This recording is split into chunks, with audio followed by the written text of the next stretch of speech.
The PlayStation TV might just be one of the weirdest gaming systems ever created. Now, it is a great idea, but it comes with a ton of limitations. The PlayStation Vita launched way before the PlayStation TV, with games that involved touch controls and other gimmicks that were tied to the PlayStation Vita. But the second you throw it in a box and put it on a television controlled by a controller, you lose out on a lot of those features. A few months back, I decided to pick up a PlayStation TV since I wanted to get into the PlayStation Vita library of games once again, but without purchasing a Vita online. I have a strange thing where if I'm buying a system online or through eBay, it has to be in mint condition. I don't want to play little Tommy's DS or PlayStation Vita that's been scratched for over 14 years. The best option for me was to jump into the PlayStation TV library of games, is what I thought. So initially I picked one up with the Lego Movie video game bundle, which is actually one of my favorite games of all time. I love the Lego Movie, so I thought, let me throw it on the Vita TV and see how it plays. Then I made an impulse buy and decided to buy every Lego game ever released on the PlayStation Vita.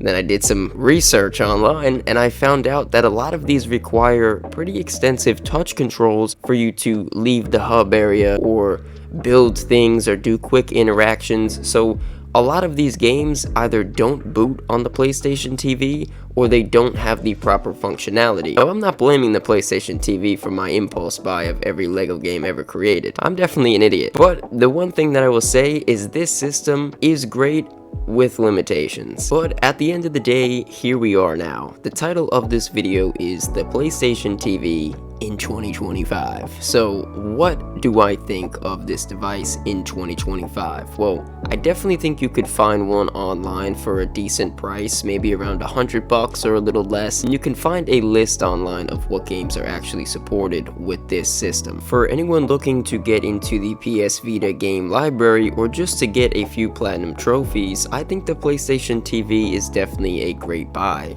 Hell, Grand Theft Auto 6 is probably going to cost $100. I just got a whole piece of technology for the same price. To sum it all up, the PlayStation TV is basically just a blown up PlayStation Vita on your television. They did do quite a bit of optimization with the home menu to allow you to access functionalities with ease and not really feeling like it was made for a different device. They let you change your wallpaper, reset save files, and scroll through the home menu with a smoother experience than on the Vita.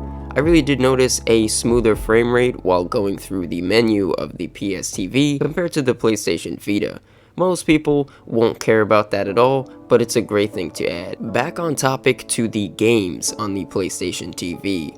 I will say this, most of these games are basically just blown up versions of the games that are on the Vita. So you'll notice a lot of the frame rate issues or graphical problems just blown up right in your face. Another thing is the base PlayStation Vita is an OLED screen. So if you're playing this on an LCD screen, you're definitely not going to be wowed by any of these games because the Vita already plays them in a OLED functionality and your TV might not be an OLED. I don't know if you got money like that, but I definitely don't. If you guys are big into modding, well, the Vita and the TV have you covered. There's plenty of ways to mod the Vita and the TV with unlimited access to all of the games that Sony ever released. So basically, you download a few files, you get every game ever released. One thing I'll say though is I'm not sure if you get trophies for playing the games that you mod, so I decided not to do that. I believe they also have some mods that allow you to play games that aren't technically supported for the PlayStation TV, so if you mod the device and a game usually doesn't let you boot it because of touchscreen controls or other Vita functions,